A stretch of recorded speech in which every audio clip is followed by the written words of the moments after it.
Iniciamos Agenda Ciudadana, un espacio periodístico participativo en favor de la sociedad, conducido y dirigido por la periodista Bárbara Bloise. La cultura, la ciencia, sociedad, derechos humanos, la familia y la mujer tiene su Agenda Ciudadana. Bienvenidos.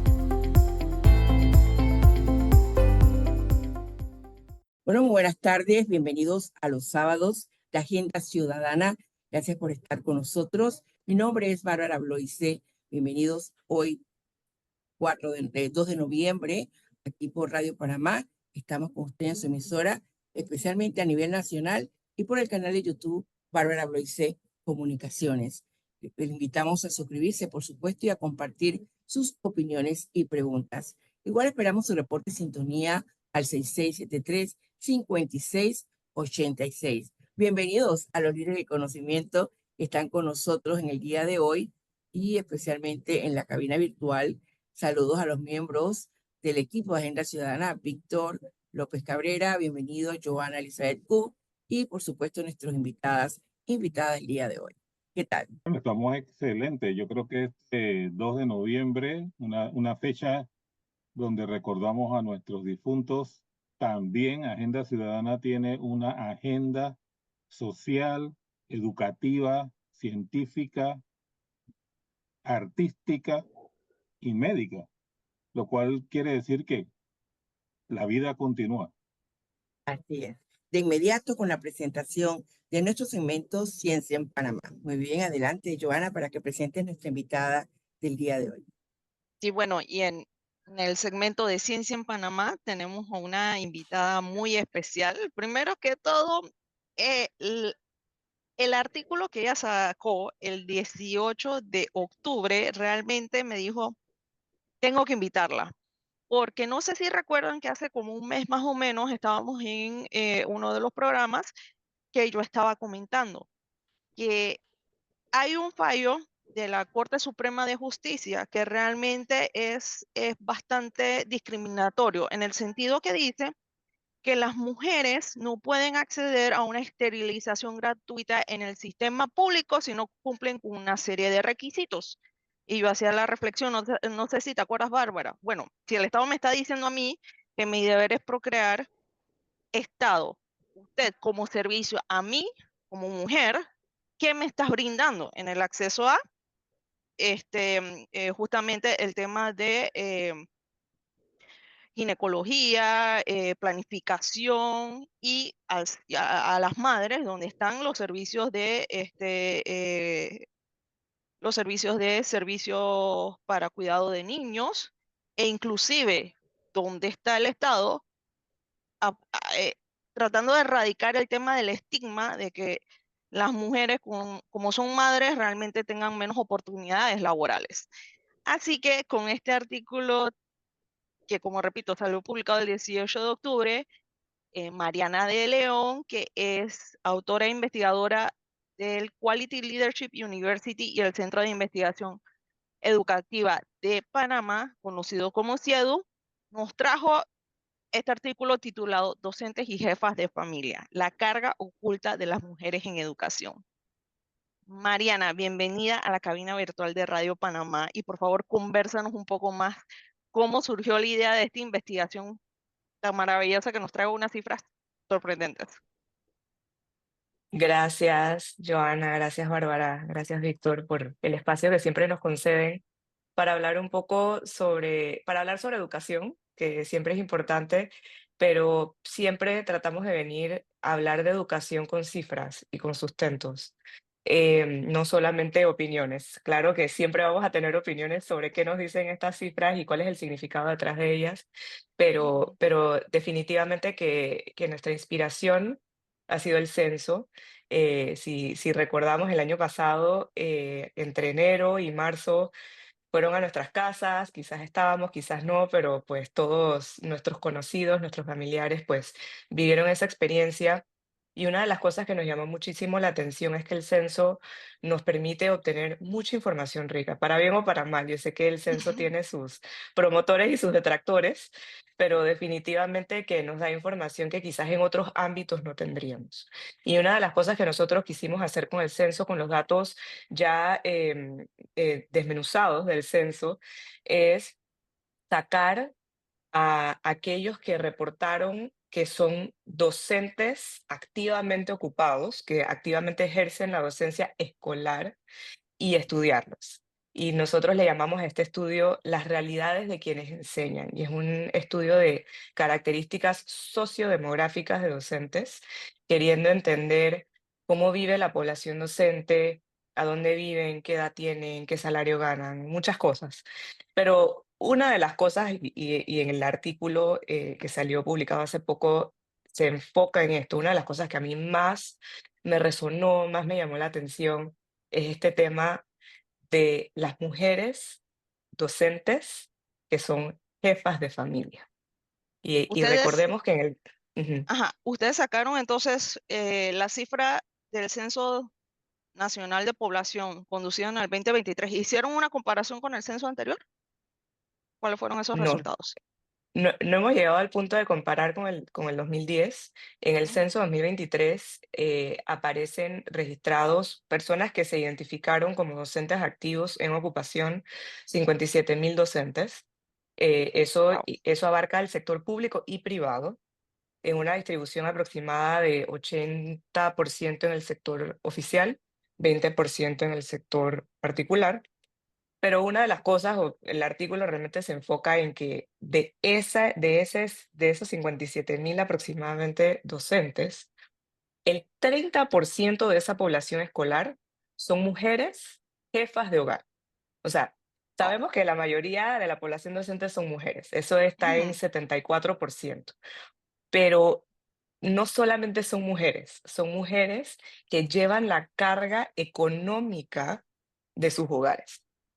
Entonces, eso es algo que vale la pena resaltar, de lo que vale la pena hablar y estudiar un poquito más a fondo de quiénes son esas personas, cómo están compuestos sus hogares, qué tipo de carga llevan, porque sabemos que son docentes, así que tienen una carga muy grande en sus escuelas, son responsables de muchos niños, niñas, jóvenes, pero entonces llegan a sus casas en donde hay roles de sociedad que le corresponden a las mujeres por estereotipos, por pues cuestiones de nuestra cultura, de dinámicas sociales y culturales de nuestro país, que le asignan mucha carga a las mujeres, pero encima de eso, estas mujeres son las que ganan el sustento mayor económico de su hogar. Y Mariana, yo quería Entonces, antes de que sigas, bueno, presentar a nuestras otras invitadas que están aquí con nosotras, Clarisa Botello, que va a hablarnos sobre el tema de un proyecto importante para personas mayores, ¿verdad? Diana Cifuentes, un tema de cultura importante. Ana Brito también que está acompañando a Clarisa. Y por supuesto tú, bueno, para que también si tienen alguna pregunta, quieran compartir la opinión con nosotros, pues son bienvenidas. Yo quería preguntarte sobre el tema de, bueno, ya se sabe que este porcentaje alto de mujeres docentes que están a cargo de sus hogares, la mayoría solas, ¿cuáles son las principales repercusiones en su superación personal y su bienestar que se logra, arroja este estudio? claro, eso es una pregunta súper interesante porque decimos, bueno, ok, son mujeres, son jefas de hogar, trabajan, ¿y entonces qué? Entonces, ahí nos tenemos que preguntar, y esto lo vemos también, hay un efecto tijera, no es tan fuerte, pero sí se nota, en donde mientras que las mujeres representan el 74% de la población docente en las escuelas, ese porcentaje se reduce a 67% en el caso de puestos de dirección y puestos de administración, es decir, puestos de liderazgo en servicios educativos. Lo mismo sucede en el nivel educativo en general de las mujeres a nivel universitario, de que vemos que las mujeres a nivel universitario, no me estoy enfocando solo en docentes, pero a nivel universitario las mujeres componen el 60% de la población universitaria en Panamá y son el 70% de las que se gradúan. Quizás en la UTP la proporción es diferente, pero en general cuando lo vemos como una masa es así. Pero ya después cuando vamos a maestría, baja el porcentaje de mujeres. Y cuando vamos a doctorado, el porcentaje casi que se invierte. Entonces, vamos viendo estos efectos en donde las mujeres son recortadas mientras va subiendo de nivel. Lo mismo pasa en educación. y en la profesión docente. Tú accedes a una posición docente en donde si estás enseñando preescolar, 98% son mujeres. Si estás enseñando en primaria, creo que estamos ahorita lo puedo buscar, pero el porcentaje sigue siendo mayormente mujeres. Secundaria, el porcentaje baja, me parece que a 63% mujeres. Y entonces después tenemos em, esto de que en los puestos de dirección es aún menor. Entonces, vamos viendo cómo las mujeres van representando poco a poco una menor proporción mientras vamos subiendo ya sea de complejidad en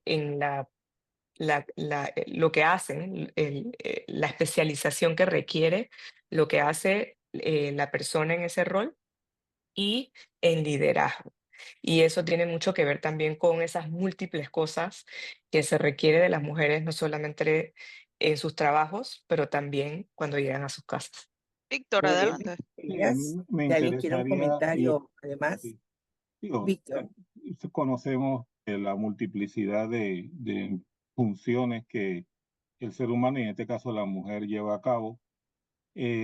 Ahora, la pregunta sería, ¿qué puede hacerse o qué debe hacerse para poder mitigar esas situaciones donde, en este caso, la mujer que tiene múltiples ocupaciones pueda mantener el ritmo de crecimiento en su carrera? Porque pueden comprender en cierta medida que a medida que se va escalando digamos, los títulos académicos, la complejidad de lo que se tiene que hacer, el tiempo que se tiene que invertir y la familia y todo lo demás.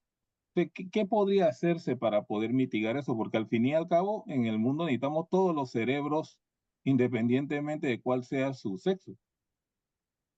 Claro que sí. Se me ocurren muchas cosas. El primero fue uno que Joana ya mencionó cuando hizo su introducción, que tiene que ver con servicios de cuidado infantil.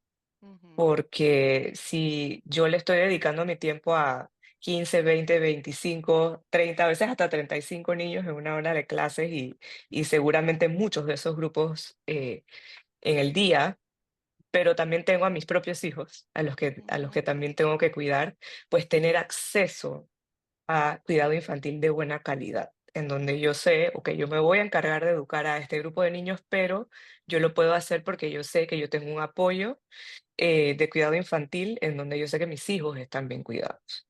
Eso yo creo que es un tema que seguramente no es un tema del que solo se preocupan las educadoras de profesión, sino pues mujeres profesionales que salimos todos los días a ayudar a la productividad de nuestro país, pero nos preocupamos también por la educación y por el Sí, bienestar de y nuestros hijos. así, sí es como mi mamá, por ejemplo, que era profesora de español y por más de 40 años en el sistema, que era acudiente de cualquier cantidad de niños. O sea, no solamente es el tema de atenderlos académicamente, sino que muchas de estas mujeres asumen el rol de ser esa acudiente, esa ausencia que hay en nuestros hogares y nuestras familias panameñas que están desintegradas o que requieren, y el niño va a la escuela prácticamente a veces sin ese respaldo familiar.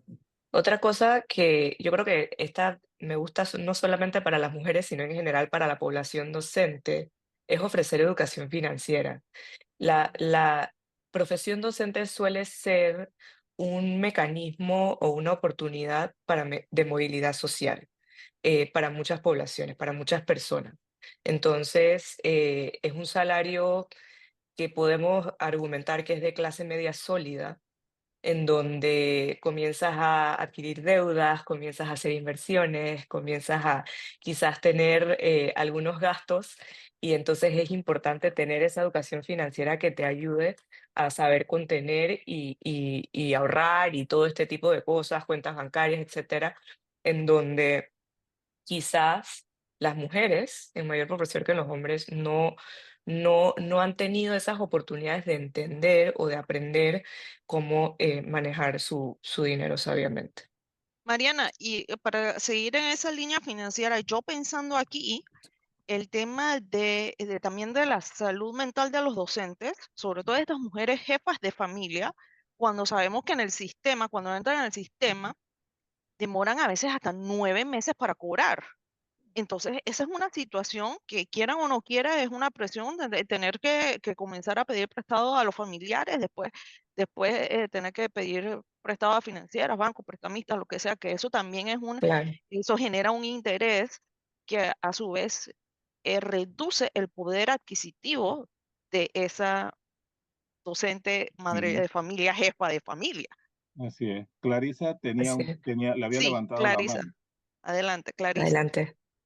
Sí, quería comentar que no solamente es el caso de tener un hijo que tienes que cuidar, sino también existe la generación sándwich, que esa generación en donde tienes los hijos que tienes que cuidar y también tienes padres que tienes que Mm, cuidar. Y yo como geriatra pues Sí. vivo todo el tiempo esa situación con mujeres, hombres también que vienen a las consultas y están desesperados porque no saben en qué gastar su dinero, si en las necesidades de sus hijos o en las necesidades de sus padres o en las necesidades propias y también la necesidad de cuidarlos a ambos lados, les hace a ellos también sentirse como eso, ¿no? Como un sándwich apretados y que también necesitan pues ese apoyo, ¿no? Ese es un comentario. Sí, qué bien. Gracias por hacer ese comentario, Clarisa. Es súper importante y eso también lo encontramos con los datos del censo, de que las docentes, mujeres, jefas de hogar, dirigen hogares complejos. No es solamente que yo tengo que mantener a mis hijos, porque primero que todo, el 68% de ellas reporta que viven sin cónyuge o pareja. Así que están ellas contra el mundo, digamos. Pero entonces también conviven con hijos y con hijastros, pero en más de 40% de los casos viven también con miembros de su familia extendida, que como bien tú mencionas, entonces les toca, es como, ok, tengo un salario de clase media, pero ese salario no me da porque no solamente estoy manteniendo a mis hijos, estoy manteniendo a otros miembros de mi familia extendida, que pueden ser nietos, bisnietos, padres, como tú bien mencionaste, hermanos, sobrinos, suegros, o sea, la familia se extiende y entonces toca que el salario también de alguna manera rinda para apoyar a todas esas personas que viven con nosotros en nuestro hogar. Sí, Mariana, y también pensando aquí otra situación que tenemos actualmente es que pueden haber muchas mujeres que son capaces, pero aparte de esta situación, que son jefes de familia, tienen que cuidar a otras personas, está la ubicación del centro escolar.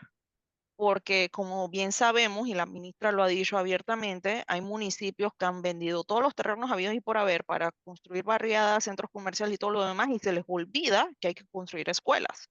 Entonces tenemos tanto a estudiantes como profesores viajando largas distancias para llegar a sus centros de trabajo.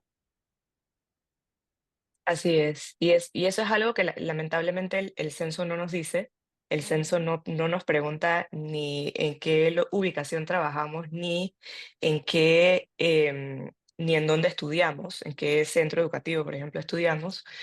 Pero lo que sí podemos obtener intuitivamente del censo, al ver de que la mayoría de los docentes reporta que viven en áreas urbanas, pero sabiendo de que muchas de nuestras escuelas están ubicadas en áreas rurales, sabemos de que los docentes, la población docente es una población que se tiene que movilizar para trabajar.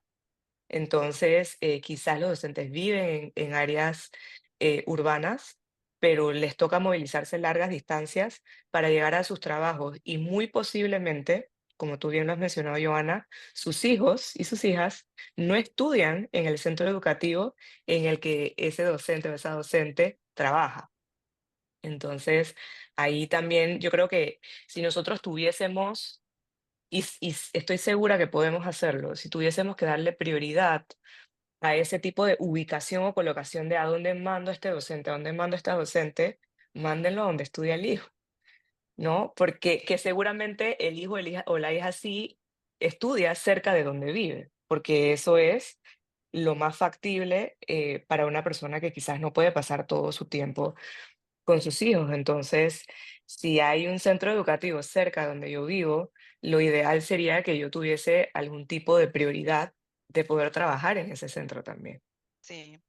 Así que bueno, muchas gracias Mariana por esta entrevista, darnos un bocado de de la información que se pueda obtener del censo, ¿no? De datos científicos que podemos obtener, y luces pues del tema de las mujeres y lo que hemos venido conversando. O sea, el Estado nos está dando una obligación, pero también el Estado tiene sus obligaciones para con nosotras las mujeres. Adelante, Así es. Bárbara. Bueno, gracias. Y bueno, como dice el artículo de Mariana, que sugiere diseñar políticas que reconozcan y atiendan esta realidad y que se demanda pues el acceso a servicios de cuidados infantiles, como ya se ha mencionado, y otros más. Vamos a una pausa de aquellos que hacen posible que Agenda Ciudadana llegue a sus hogares y regresamos con ustedes. El Metro de Panamá te recomienda programar tu viaje contemplando recargas por monto superior a $1. Evita filas manteniendo tu tarjeta con saldo. El Metro de Panamá te recuerda que puedes pagar tu viaje con tus tarjetas de crédito, débito o prepago de Visa y Mastercard. La comodidad está en tus manos. Busca el torniquete señalizado. Viaja rápido y sin contacto. Bueno, así efectivamente estamos en este momento en nuestro segmento de Agenda Cultural. Nuestra invitada especial desde Colombia, pero está aquí en Panamá. Bienvenida, Diana. Ella es consultora de cultura, es parte del convenio Andrés Bello, es economista y artista visual. Miren qué combinación más interesante. Formulación de políticas públicas, investigación, docencia en temas asociados a la economía y la cultura. Esa es la economía naranja, ¿no? La economía, toda la parte de la industria cultural, ¿sí, no? Sí, pues fue un nombre, una marca que se impuso durante algunos años. Digamos que de momento ya no está tan fuerte, pero fue lo que en muchos países en su momento se identificó como economía naranja y que conocemos más ampliamente como economía cultural y creativa. Y muy bien, y especialmente interesante todo lo que haces para desde esta perspectiva estar también en las áreas de audiovisual, medios de comunicación, música, patrimonio, sector industrial, el tema cultura, pues efectivamente esa experiencia tuya y que ahora como coordinadora, pues que has sido coordinadora misional del Observatorio de Cultura y Economía del Ministerio de Cultura de Colombia, estás en nuestro país y especialmente nos vas a hablar de esa cuenta satélite de consumo cultural y el Censo de Infraestructura Cultural de Panamá, una encuesta de participación y consumo cultural, y que nos gustaría que nos hablaras especialmente qué se quiere lograr, y bueno, que aquí está presente el convenio Andrés Bello para el Ministerio de Cultura. Adelante, te escuchamos. Bueno, Bárbara, muchísimas gracias por la invitación el día de hoy. Saludos a todos los otros presentes.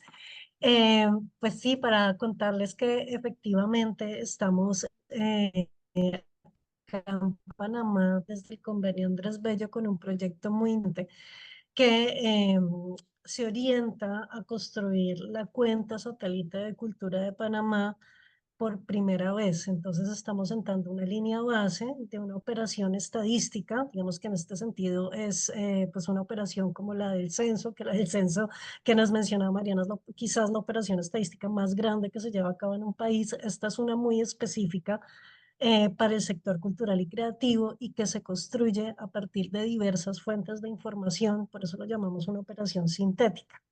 Entonces, en la construcción de este censo de infraestructura cultural se están realizando varios ejercicios, dentro de los cuales se encuentran los que mencionabas, la encuesta de participación y consumo cultural, que ya se aplicó, ya están listos los primeros resultados de la encuesta y muy próxima a publicarse por parte del Ministerio de Cultura. Para adelantarles un poco, este ejercicio ha sido muy interesante. Se aplicó a principios del año, en el mes de enero, a una muestra representativa de panameños residentes y residentes en el territorio nacional de 12 años y más, y nos arroja resultados como, por ejemplo, y esto no sorprenderá a nadie, que la escucha de música es el consumo cultural más frecuente en Panamá, con un 91% de panameños que afirman que escuchan música, que escucharon música en la última semana. Y así como otros consumos culturales, como el visionado de televisión, como el visionado de videos, son muy populares entre la población, y también se notan la emergencia de algunos consumos culturales que están relacionados con tema tecnológico, que esto es un hallazgo interesante, relevante en el marco de una encuesta de participación y consumo cultural, y que si uno compara con otras encuestas de participación, no digo que de Panamá, porque en Panamá este es el primer ejercicio a nivel nacional que se hace, pero sí del contexto. Wow. Hello. Aló. Creo que se le cayó la ¿Cierto? señal. Sí. Ya. Interesante. Yo que tenía, bueno, ya tenía varias preguntas. ¿Ya estás, Diana? Cuéntame. Ya, Regresó. tengo muchas preguntas. Muy bien, interesante. Me imagino que se quiere medir para poder también determinar qué políticas culturales, entonces habría que definir por parte de, y además con una perspectiva regional, ¿verdad? Porque eso es lo interesante. Que Bien, efectivamente estos ejercicios, los resultados de estos ejercicios son un gran insumo para la formulación de políticas culturales, porque en la medida en que se conoce cuál es el estado de consumo de diferentes consumos culturales en la población, uno se puede dar cuenta, por ejemplo, que hay grandes diferencias y que mientras todos vemos muchísima televisión, pocos vamos a las bibliotecas o a los museos, ¿no? Entonces, ciertamente se necesita repensar un poco, ¿no es cierto?, cómo se pueden hacer estrategias promocionales, cómo se puede atraer a estos maravillosos lugares a unos públicos más amplios y, por supuesto, cuáles son esas barreras que generan ese consumo.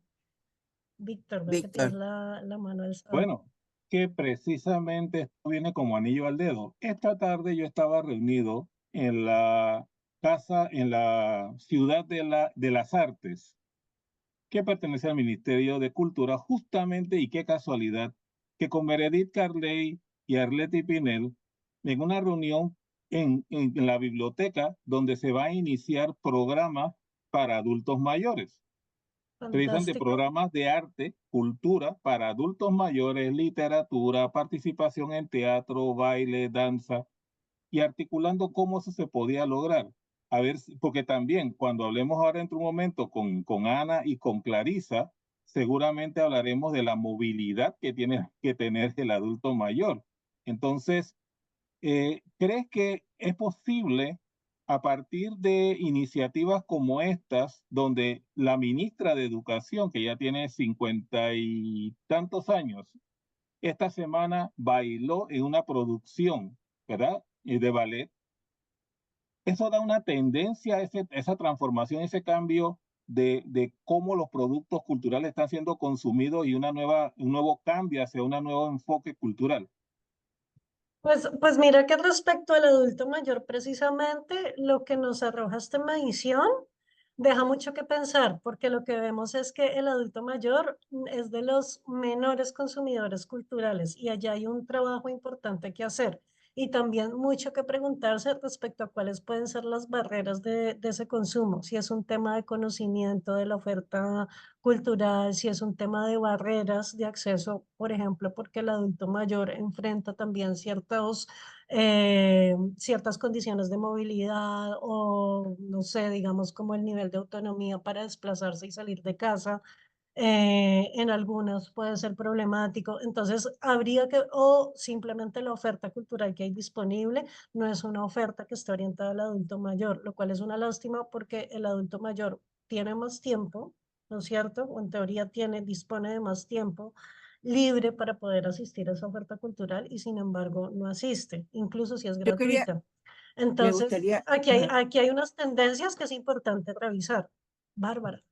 sí, yo tenía la curiosidad de saber cuáles son los parámetros con que mi cultura está, espera, o los indicadores, no sé cómo decirle exactamente, porque un tema es, como yo digo, que la gente consume, qué consume culturalmente, pero qué es el modelo de que quiere el Estado o los países, me imagino basado en identidad o patrimonio, o sea, cuál sería, digamos, me gustaría un poco más conocer cuáles han sido esos indicadores, porque a veces mi reflexión es siguiente, ¿no? Si tú escuchas la música clásica o tú escuchas la música popular, sigue siendo cultura.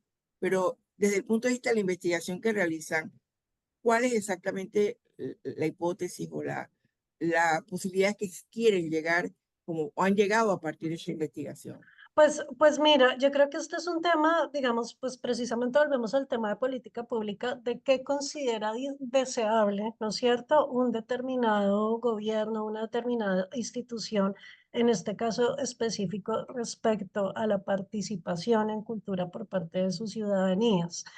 De todos modos, y esto varía de país en país, ciertamente. Entonces, hay enfoques diversos. Si uno se pone a hacer una política comparada, uno verá que hay muy diversos enfoques a nivel mundial en la actualidad. Sin embargo, hay unos puntos comunes sobre los que estamos de acuerdo la mayoría de países que tiene que ver, uno, con la garantía de los derechos culturales, dos, con la promoción de la diversidad. Entonces, fíjate que, por ejemplo, tú traías una observación acerca de la música clásica. Quizás si tú veías cuál era la política pública hace 30 años, era un género musical privilegiado. Hoy en día no. Hoy en día lo que queremos es una gran diversidad de músicas que estén allí presentes en el consumo cultural de los ciudadanos, incluidas las músicas tradicionales, patrimoniales, indígenas, tradicionales de cada uno de los países con tanta relevancia como puede ser una música clásica europea de los siglos XVIII y XIX, ¿sabes? O sea, como ambas con su valor cultural. Bueno, yo voy a tirar un poquito la cédula aquí, preguntar si en esa encuesta hicieron alguna acceso sobre todo el tema de la música, si escuchaban era, por decir, YouTube, aplicaciones, radio. Pues mira que no se preguntó, o sea, ya te cuento exactamente qué se preguntó respecto a la música. Se Claro. escuchó sobre escucha de radio, digamos, sí, Ajá, entonces como y la frecuencia de escucha de música. Sin ajá. embargo, no se preguntó a través, o sea, por dónde escuchaba la música Ah, la gente, si lo hacía por claro. YouTube, si lo hacía por emisoras tradicionales. Entonces tenemos como unos datos de frecuencia, otro que es muy bonito, que es el de los géneros preferidos de música Ujú, nacional. Entonces, por ejemplo, tenemos que el 71% de los habitantes declaran que uno de sus géneros preferidos es la música folclórica y típica, ¿no? Entonces es como el más entre todos los géneros de música nacional. Y de los internacionales, la tropical. ujú. Pero, y también se pregunta por asistencia a presentaciones musicales. Sí, pero esto de atrás de qué medio, no. Sí, porque está de moda el tema de los LP, así que están volviendo A Ajá. a tener el estar en valor. auge y todo lo demás, y eso va a estar Joana, perdón, por mi ignorancia, porque a lo mejor era que yo no estaba en esa época. ¿Qué es un LP? un LP, Ay, por favor. los discos de vinilo, Larga para aquellos, Los duración. acetatos les exacto, llaman también hoy en día y la exactamente. Mire, a mí gente me los llama la está atención, volviendo no a sé si, coleccionar. a Sí, mí me sí, llama la sí, atención el tema que hemos hablado eh, sobre el tema de que nos hace falta, o sea, que no hay tantas personas mayores consumiendo, o sea, las actividades Sí. culturales, así en lo que has mencionado, ¿verdad? Que fue uno Ujú, de lo que se arroja, lo que arroja la encuesta sobre el tema de los adultos mayores y las actividades. Y esto no tendrá también, en términos generales, con el tema de la soledad, los problemas que hemos hablado también con el tiempo libre como un derecho también fundamental de todos. claro. ¿Cuál es la Claro. oferta o cuál es la propuesta que existe Sabes para que esta población? en esa línea, Bárbara, yo también quería preguntarle a Diana si aparte, si habían considerado en esta encuesta a las personas con algún tipo de discapacidad, porque muchas veces nosotros pensamos, bueno, tuvimos aquí hace un par de semanas atrás, creo que era la presidenta de la Asociación de Ciegos, me parece, Bárbara, Sí, no recuerdo exacto. muy, ajá, exactamente, que ellos decían, ellos también pueden tener acceso a toda la industria creativa. Y ujú, yo les digo personalmente, yo cuando estuve en la universidad, en la ruta, en mi ruta de bus vivía una persona con discapacidad visual y yo lo vi ir a un juego de básquetbol y lo vi ir cuando fue Cirque du Soleil a, a presentarse en la universidad. O sea que realmente muchas veces las limitaciones las ponemos nosotras como sociedad. ujú. ¿Qué te cuento? Si indaga esta encuesta, si la persona tiene alguna condición de discapacidad, ¿qué pasa con el análisis de los resultados? Que como es tan pequeñito el porcentaje de personas que declaran tener alguna discapacidad, no se puede hacer el análisis porque el margen, digamos, el error de ese grupo poblacional es muy grande. Grande. Entonces, no es el instrumento adecuado para poder conocer esa información. ¿Qué habría que hacer? Generar unos estudios específicos con esta población para tener más información acerca de cómo es su participación en cultura. ¿Y qué sigue ahora? La cuenta satélite. Cuéntanos Bueno, qué ¿qué sigue pasa. ahora? O mejor dicho, ¿qué Le- estamos haciendo ahorita? Un censo de infraestructura cultural, que es otro elemento súper importante que nos va a permitir por primera vez mapear todos los espacios culturales a nivel nacional que están abiertos a los públicos para el disfrute de la cultura. Si alguien nos está escuchando y está interesado en que se le aplique la encuesta y es gestor, dueño, representante de una infraestructura cultural, de verdad que le necesitamos. Entonces, pues incluso si es posible, me gustaría dejarles un correo para que nos escriban y para que participen muy activamente, Claro. porque la verdad que queremos conocerlo todo sobre sobre las infraestructuras culturales que son teatros, cines, museos, librerías, galerías de arte. Tenemos un montón de tipologías definidas. Entonces, aquellos que quieran pueden escribir a Público y eh, privado, me imagino, ¿no? Público y privado. públicos y privados, tanto públicos como privados, porque es total, es un censo, así que se incluyen todas las infraestructuras culturales del país. ¿Dónde pueden localizarte? ¿Cómo pueden Pues sumarse al... nos pueden escribir a CSC, o sea, de cuenta satélite de cultura, csc@convenioandresbello.org. Allí pueden manifestar pues su interés en participar y nos pondremos en contacto con estas personas. Bueno, si alguien más quisiera preguntar o comentar, nos queda un minuto para la parte de este tema, pero que no te vayas porque ahora sigue más Claro. de que nos puedes aportar y también, Bueno, yo voy a dar un Víctor. comentario corto de una colega de Villacáceres de más de 7 décadas, donde un día le preguntamos, bueno, ¿y usted qué le gustaría hacer para divertirse? Entonces ella dijo, no me gustaría que hubiese una discoteca de 5 de la tarde a 11 de la noche, que me fueran a buscar Bien. en un auto, o sea, en un Uber plateado, para eso de la economía plateada, ¿verdad? Que tuvieran comida apropiada para mí, con la música que yo quiero escuchar. Por supuesto, me tomaría unos 2 traguitos. No voy buscando novio, pero si aparece, no hay ningún problema. Entonces yo creo que eso refleja que el paso del tiempo es solamente una variable, el tiempo es una variable, y que la actitud implica que hay consumidores de productos culturales que estamos esperando, entre eso yo, porque ya estoy en esa etapa, y creo que sí es posible hacer políticas públicas que impulsen que haya una sana diversión para todas las generaciones que estamos coexistiendo. Y felicito realmente este proceso que se está llevando, porque creo que lo que no se mide no se conoce y en consecuencia no se pueden tomar decisiones apropiadas de Estado y a nivel hasta de gobierno local, porque aquí hasta los corregimientos están ejecutando su función de proveer noches románticas, salidas y obras de teatro, pero se requiere algo más articulado. No, yo creo que también siempre el principio de que solamente se puede amar lo que se conoce es fundamental. Y además, en esta época que todo tiene un valor, ¿no? ¿Para qué sirve la cultura? Sigue siendo una pregunta que se tienen que hacer los jóvenes, se tienen que hacer las personas mayores. Tenemos como sociedad que apelar a esto, ¿no? Cuando se habla del tema de la salud mental, qué mejor que la cultura como una respuesta para elevar nuestra condición humana y continuar haciendo el trabajo que nos toca a todos, a los creadores de cultura, a los que están formando con el conocimiento, porque esa es realmente la verdadera libertad, lo que va a tener cada uno de los que están buscando esa manera de crear, ¿no? No, Así es y qué que, bueno que estén haciendo este tipo de encuestas, que también vale la pena hacer la encuesta a los de la industria creativa en cuáles son los espacios donde les dan oportunidades, porque, por ejemplo, las agrupaciones de salsa, usualmente, ¿dónde le dan los espacios? En los casinos. Entonces, a veces pensamos que los adultos mayores van a los casinos a chingarse todo el cheque, pero no necesariamente. Muchas veces van porque es ahí donde se encuentra con sus amistades y todos pasan un rato escuchando música en vivo y comiendo que si las alitas o la oferta que tenga el casino en ese momento.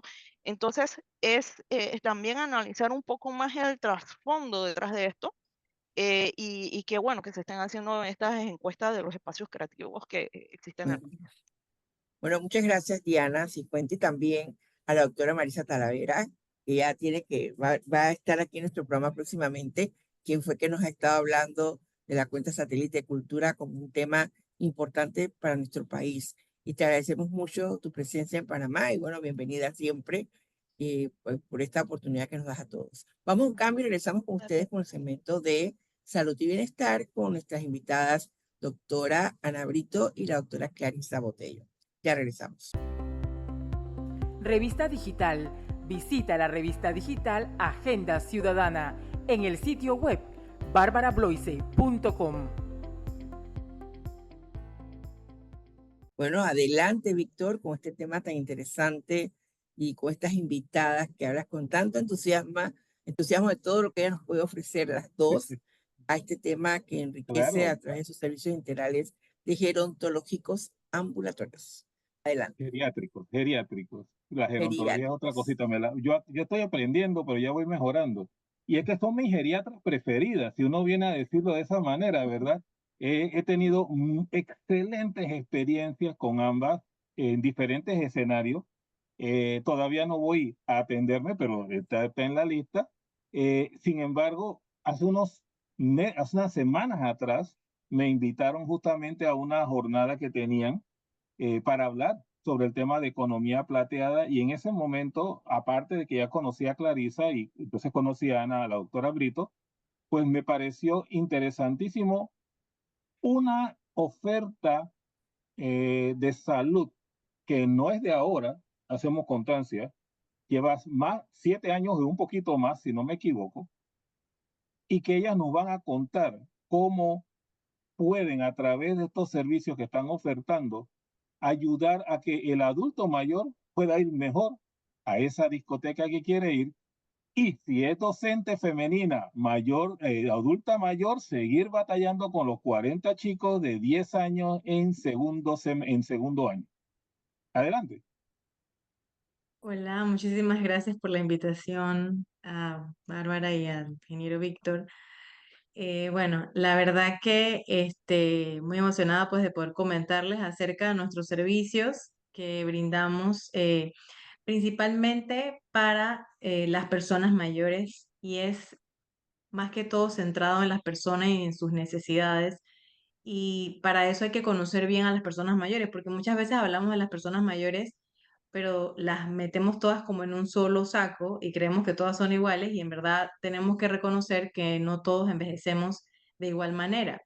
Todas las personas son diferentes y llegan a la etapa de la vejez de manera diferente. Y digamos que nosotros ofrecemos un servicio que es adaptado al tipo de persona mayor, y ofrecemos en todas las instancias ciertas situaciones. Por ejemplo, las personas que son independientes, o sea, que en verdad pueden hacer tienen todas sus capacidades. Nosotros ofrecemos un servicio preventivo más que todo para promover una vejez activa, una vejez saludable, y que obviamente esta persona mayor se mantenga siendo independiente, previniendo que suceda cualquier situación que lo pueda descompensar o afectar sus capacidades, ¿no? Que nosotros queremos que se mantengan así. También tenemos ofertas pues para esta persona mayor que tiene alguna capacidad disminuida, que requiere rehabilitación. Ofrecemos el servicio de rehabilitación como tal, en base a las necesidades y a la situación de discapacidad que presenta la persona. Y en tercer lugar, pues ofrecemos también a aquellos con estado de una importante pérdida de sus capacidades.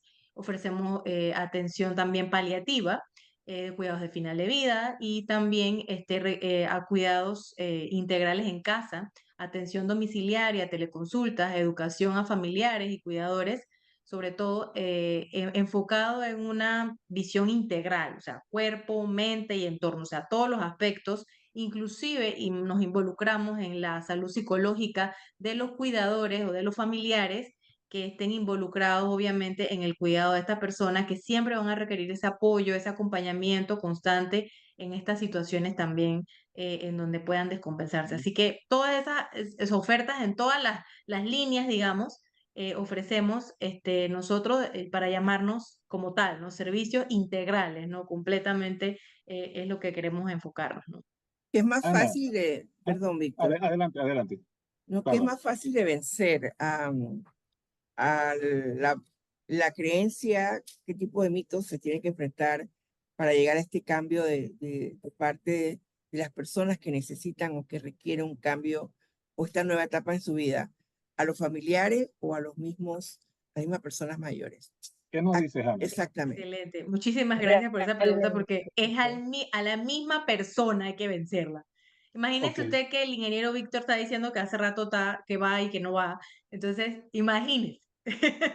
Pero tenemos situaciones en donde llegamos, digo, a los 60, porque si la pregunta está a la edad, a los 60 años uno se tiene que estar viendo con un servicio de este tipo, principalmente para prevenir, ¿no? Para mantener esas capacidades, para conocerse, Correcto. porque muchas veces es más que todo ese ámbito de Correcto. conocer todas las situaciones que me van a venir, que vamos a presentar, los roles que van a cambiar, mi parte psicológica, lo que estoy enfrentando, si el retiro laboral, si el nido vacío, si que más que todo es que se van los hijos de la casa, que si viudez o muchas cosas que se puedan estar enfrentando específicamente, y no solo eso, sino también prepararme para mi propio proyecto de vida, para Eso es muy mis importante. planes y mi misión como tal, y una necesidad muy grande que tienen las personas mayores es la reciprocidad, es decir, dejar un legado, dejar Ujú. algo para sentirme completo realmente y que he podido Claro. dar lo que tenga que dar. Ana, tengo una pregunta específica. Creo que está con nosotros, Ana, aquí. Y mi pregunta va en la dirección de ¿por qué decidió ser geriatra? O sea, me interesa saber, ¿verdad? Porque yo creo que es importante que hay muchas disciplinas dentro de la salud. Entonces, ¿por qué geriatría, Ana? Considerando que yo fui allá también al Irma Sanetato, donde ustedes colaboran en su momento, ¿verdad? En su parte pública, hay diferentes acciones, y que es bastante, bueno, tuvimos una caída con Ana, parece que debe estar regresando en un momentito. Entonces le digo la pregunta a Clarisa, ¿por qué geriatría? Bueno, para mí la geriatría, digo, me ha enseñado muchísimo. La geriatría es una especialidad que me permite ver la perspectiva de la persona desde mucho antes. Incluso yo puedo evidenciar cosas, errores cometidos desde la infancia, desde la adolescencia, que repercuten sobre la persona mayor en sí. Entonces, ver cómo el propio crecimiento de uno puede involucrar también lo que uno es en el momento presente, ¿no? Por un lado. Por otro lado, que se ve la medicina en todo su esplendor. O sea, se ve todos los aspectos, tanto psíquicos, físicos, funcionales, sociales, espirituales, nutricionales, o sea, todos los aspectos en una sola especialidad y me ha tocado pues aprender todas esas áreas para poder llevar a cabo y creo que me gusta cada día más precisamente porque es todo, ¿no? Era muy difícil para mí escogerla porque me gusta en sí la medicina y creo que no hay carrera que en verdad tenga más de todo que la geriatría. Principalmente esa es una de las razones. Yo le, Lo tiene en silencio. Ustedes no, iniciaron sí, con servicios en casa específicamente. Ujú. Sí, inicialmente empezamos en casa, más que todo porque se vio la necesidad de estas personas con problemas de movilidad, con dificultades en la accesibilidad de los servicios y obviamente porque a nivel, en general público tampoco el servicio de atención domiciliaria es muy bueno, tengo que confesar. Y quisimos pues tratar de ofrecer ese servicio al cuidador que siempre veíamos un poco desprotegido, con falta de información y que requieren ese acompañamiento y ese acompañamiento especial, definitivamente que, digo, es costoso, ¿no? Y por eso sí tendría que ser a nivel privado. Es un poco difícil que el Estado asuma esto, como hablaban hace un rato acerca del servicio de cuidado, pero sí debe existir, debería existir un sistema nacional de cuidados y queremos, bueno, demostrar de manera privada cómo es posible que se lleve a cabo para quizás ser una especie de referente para poder que se vea cómo esto funciona, cómo esto realmente soluciona ciertas situaciones que viven y estas urgencias que se tienen a veces inesperadas que no se logran sino con la prevención, evitarlas, ¿no? No sé si mi Ok. compañera está por ahí ya Está prestando para No, el tratando de apoyo. entrar, no, que ha tenido una Yo la dificultad con acepté la la ya. técnica. conexión, pero ya llegó Ana. Ok. Y ahora que llegó Ana, la pregunta, bueno, se preguntó acerca del tema de por qué geriatría. Creo que se ha hecho, Clarisa contestó esa pregunta, pero nos interesa saber, cuando ustedes van a diagnosticar, cuando ustedes van a tratar, eso que llaman integral.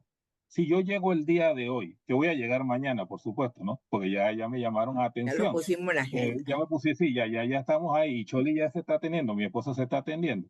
Entonces, ustedes hacen un análisis integral de la persona desde el momento en que la persona eh, inicia su vida. ¿Cómo es ese proceso?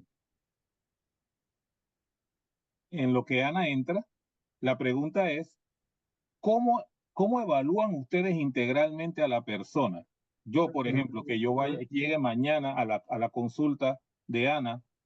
¿Qué hace Ana para saber cómo yo a partir ahora de mis 64 años voy a seguir? ¿Necesita saber mi historia? Sí, claro. Me confirman si tienen buena recepción de mi Sí. Sí, señal. cómo no, adelante. Sí, ok. Bien, por supuesto, lo primero es conocer a la persona, ¿no? ¿Qué antecedentes tiene? ¿Cuáles son su estilo de vida? Si utiliza medicamentos, todo su historial. Como cualquier otra persona de otra edad, tenemos que conocer todos los antecedentes. Eh, Incluso conocer hasta sus preferencias, porque obviamente a la hora de hacer abordajes y tenemos que conocer qué desea la persona en sí, nuestro paciente. Y a partir de allí hacemos toda una evaluación clínica, vamos evaluando las diferentes esferas, no solamente el aspecto físico, sino también el aspecto psicológico, el aspecto emocional. Eh, Quizás no en una primera evaluación, porque esto requiere varias evaluaciones, irnos conociendo y ir creando esa relación médico-paciente que permita que, en este caso, don Víctor nos diga todas sus preocupaciones y todas sus necesidades y poder nosotros satisfacerlas. Entonces, la verdad es que no es una receta de cocina. Las necesidades de cada una de las personas que nosotros evaluamos son diferentes y asimismo van dirigidas nuestras estrategias a cada uno de ellos. Una Joana tiene un pregunta, comentario, ¿no? perdón, en relación a si ustedes dicen que van al hogar de la persona, son exámenes físicos, exámenes de sangre, imagino, y si igual las personas pueden ir donde ustedes, o sea, cómo es exactamente la dinámica Sí, para recibir estos servicios integrales. como no, tenemos las dos alternativas. Para las personas muy funcionales y activas como Víctor, pues puede acudir perfectamente a nuestros consultorios y reciben la atención directa, pero también aquellas personas que tienen una limitación para desplazarse, nosotros podemos ir a su domicilio y brindarle la misma valoración médica, pero en su hogar, con la comodidad, pues, de no tener que desplazarse, tomar un taxi o montarse en un carro, lidiar con el tráfico. Así que eso, pues, definitivamente aliviana mucho a la persona dedicada al cuidado del paciente con esa limitación. No, sí, Joana, excelente contar con profesionales en este campo que puedan atender visitas a domicilio, porque yo por lo menos en mi casa hace muchos años atrás tuvimos la experiencia de tener una persona completamente encamada, que era mi nana, y mi abuela que era movilidad reducida. Entonces tuvimos ambas experiencias. Movilizar a una persona con movilidad reducida a un consultorio médico es un dolor de cabeza. Sí. En ese entonces y todavía hoy en día no se respeta los estacionamientos para discapacitados. Nosotros hicimos el trámite del pase en el CENIAF para poder, o sea, tener ese Cenadis, permiso, Cenadis. Cenadis para poder tener ese permiso y poder estacionarnos en los estacionamientos para discapacitados. Pero el tema de cuando se tiene a un familiar completamente encamado es otra historia. Y hace muchos años Totalmente. atrás, conseguir a médicos que fueran a visitar a la casa era un dolor de cabeza. Y como bien lo decía la doctora Clarisa, sí es cierto, la nana recibía visitas del servicio de SADI, de la Caja de Seguro Social, pero la atención no era la requerida. Entonces, eso deja mucho que decir de nuestro sistema de salud, porque el SADI ya está implementado, hay una inversión que se hace ahí, hay un personal médico que visita a los pacientes, pero si no les estás dando la atención que requiere, es una inversión que realmente Oye, no está retribuyendo bueno, a los pacientes, que Yo lo hay sé, están un pacto, pagando. hay sí, un pacto por los derechos de las personas mayores, Víctor, firmado correcto, por un montón de gente, con varios entre shows y eso con yo. gente seria metida en el tema. Y aquí cambiar la mentalidad, cuando dice servicios integrales, yo realmente pienso no solamente en la parte física, sino me voy a ese tema de la gente de esta generación que está un poquito más adelante de nosotros, que sacrificaban todo por el todo, daban todo por el todo. Y que al final lo último que hace es pensar en ellos mismos, ¿no? Claro, y la pregunta Cuando, más importante que iba a hacer era, doctora Clarisa, doctora Ana, para los que nos están escuchando, si quieren contactarlas, conseguir sus servicios, ¿dónde pueden hacerlo? ¿Cómo pueden hacerlo? Bueno, nosotros tenemos nuestro celular que es como la central, digamos. Pueden whatsappear, chatear o llamar al celular 6671-7442, 6671-7442, que es 6671 siga, más que todo. Y también nos pueden contactar o, bueno, visitarnos presencialmente a nuestras instalaciones que están ubicadas en el edificio Golden Point por la vía Ricardo J. Alfaro, en el piso 26, el consultorio 7. Ahí estamos ubicados en nuestras instalaciones. También nos pueden ver en el Instagram, @sigapanamá y @sigadomicilio también. Y nos pueden visitar allí para ver todos los servicios que brindamos. Son bastante amplios, como menciona Bárbara, pues son integrales y son muchos, ¿no? O sea, todas las esferas, psicología, psiquiatría, geriatría, fisiatría, fisioterapia, terapia ocupacional, enfermería, inclusive hacemos mucho lo que es el entrenamiento a los cuidadores. Sobre todo para nosotros es muy importante ese seguimiento telefónico que se le brinda a ese cuidador para que se sienta apoyado, porque también es ese hijo, como hablaba hace un rato, ese hijo sándwich que tiene sus hijos y también tiene a sus padres y a veces viven ocupados en sus casas, en sus situaciones, en su trabajo, tienen a sus hijos con sus temas de la escuela y todo lo demás, y también tienen a sus padres a veces que los descuidan, ¿no? Entonces, nosotros llegamos en esa situación de frustración, donde no sé qué hacer, para orientarlos y apoyarlos también, para vigilar mejor a esa persona mayor y estar en comunicación con ellos. Eso es nuestro norte también. Bueno, pero a mí me yo sé gustaría, que, Víctor, adelante, dime. Bueno, yo nada más no, quería mencionar rapidito que yo acabo de compartir con Agenda Ciudadana los contactos tanto de SIGA como de SIGA Domicilio y que pueden a su vez consultar con Agenda Ciudadana para esto. Sé que tienen una afiliación especial que han estado moviendo, pero podemos hacerlo a través de allí. Bárbara, tú ibas a comentar algo. no solamente para decir como manera de conclusión, ya nos quedan pocos minutos, pero sí me gustaría que cada una de nuestras invitadas, desde su perspectiva y su visión, una reflexión sobre lo que ha sido el día de hoy este programa y sobre todo el tema último, pues que está vinculado a esa manera en que tenemos que empezar a ver nuestra sociedad y nuestro andar y nuestra vida y el tema de cuando Arletti siempre nos recuerda todas esas necesidades que tienen las personas mayores y si son o no atendidas como debe ser, pues efectivamente hay un objetivo, ¿no?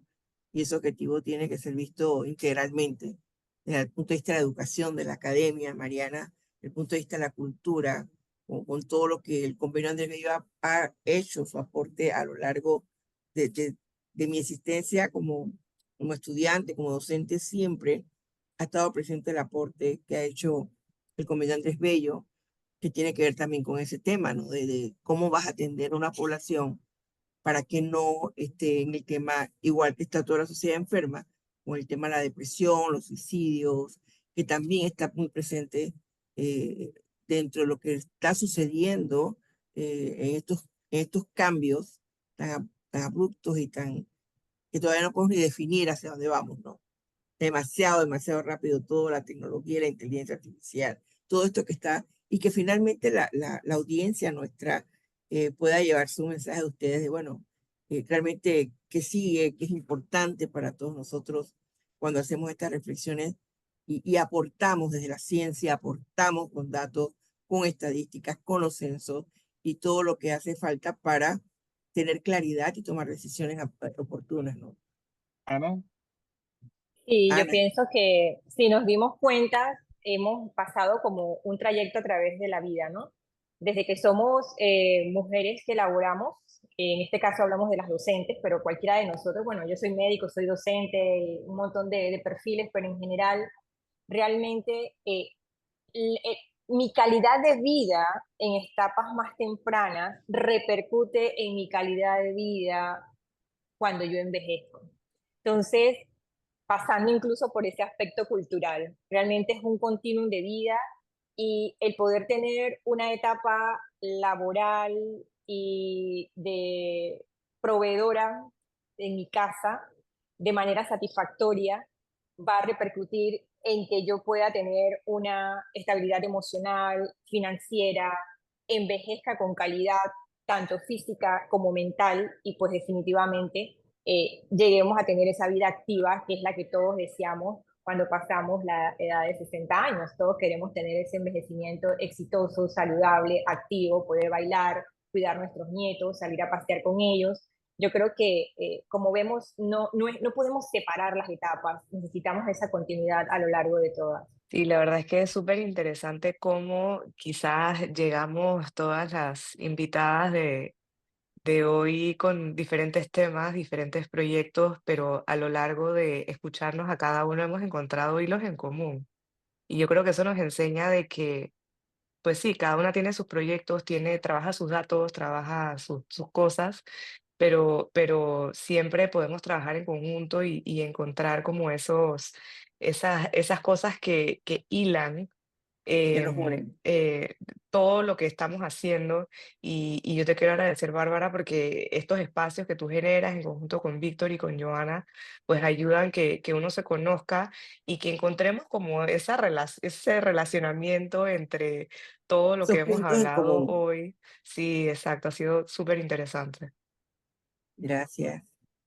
Bueno, y de mi parte también contarles que ha sido una conversación muy interesante y que un poco como lo menciona Mariana, pues ahí los conectores, la cultura sí que es un Conectarse. agente transversal de transformación y que yo creo que es una pieza muy clave de eso que, digamos, de este concepto que se maneja hoy en día también que tiene que ver con la salud social, ¿no es cierto? Que es digamos que involucra parte de, digamos, de garantizar esa salud mental en general, pero también como de ser capaces de como sociedad procurar el bienestar común y avanzar. Y allí la cultura sí que es un espacio de encuentro y un espacio también de la expresión individual, pero también de la expresión comunitaria. Entonces, en ese sentido también fundamental como agente cohesionador entre generaciones, entre diversos tipos de comunidades étnicas, incluso como, digamos, como un agente relevante para comprendernos unos a otros entre países, ¿no? Y que en esta gran diversidad todos somos capaces de expresiones múltiples que tienen que ser respetadas. Entonces, pues Clarisa, agradecerles también mucho por este espacio. Muy Clarisa, tus bien. palabras finales. Bueno, a mí me queda mucho un título como La cultura del cuidado. Yo creo que hay que culturizar a la población acerca de cómo cuidar, no solamente como mencionaba, pues a los adultos mayores en mi caso, sino también, como hablaba Mariana, a los niños esa necesidad de cuidar a la mujer en esa situación de dificultad que vive, estresada, teniendo que cuidar ella también, ¿no? Entonces, cuidar al que cuida también y culturizar a la sociedad acerca de la necesidad de que esto se dé y que todos podamos cuidarnos entre todos. Así es. Bueno, no sé si Joana quería. Programa fabuloso, como todos los que tenemos, inclusive aquellos que no son planeados. Aquí logramos Así es. pasar desde una etapa a la otra, pasando por Así. esos espacios de cultura que son necesarios porque todos necesitamos algo de cultura en nuestra vida. Esto lo ha entendido la ciencia que evolucionó de STEM a STEAM, justamente para incluir la A de arte, porque a través del arte podemos despejarnos del trabajo y todo lo demás, pero además surgen esos momentos de creatividad que nosotros como científicos, como investigadores, a veces necesitamos. Escribimos y todo, pero necesitamos ese espacio para poder hacer muchas veces la reconexión de lo que estamos haciendo. Y Así bueno, es. el tema del cuidado de los adultos mayores, cul- es culturalizar el cuidado, me parece un título fenomenal. Y todos tenemos que planear para que tengamos una vida como adulto mayor mucho más saludable.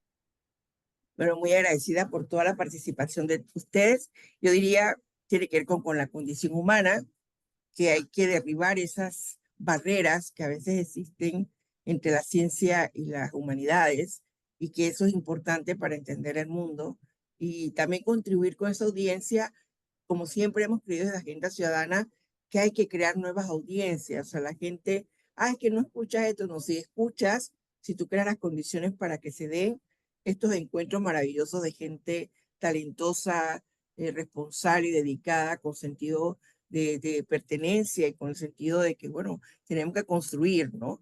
Y este país necesita, esta sociedad necesita que discutamos, que hablemos más de los temas que nos importan a todos. Así que gracias, y gracias a Pinky en los estudios en la cabina de Radio Panamá, por supuesto al equipo de Agenda Ciudadana, a Bárbara, a Fernando, a Lisette, a Giel, son los chicos, los jóvenes que están aquí, no están presentes, pero están aquí junto con nosotros construyendo su programa y esta Agenda Ciudadana.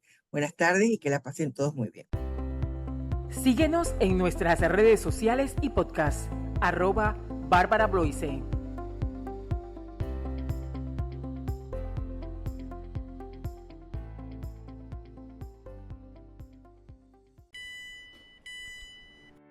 Recordemos la metrocultura.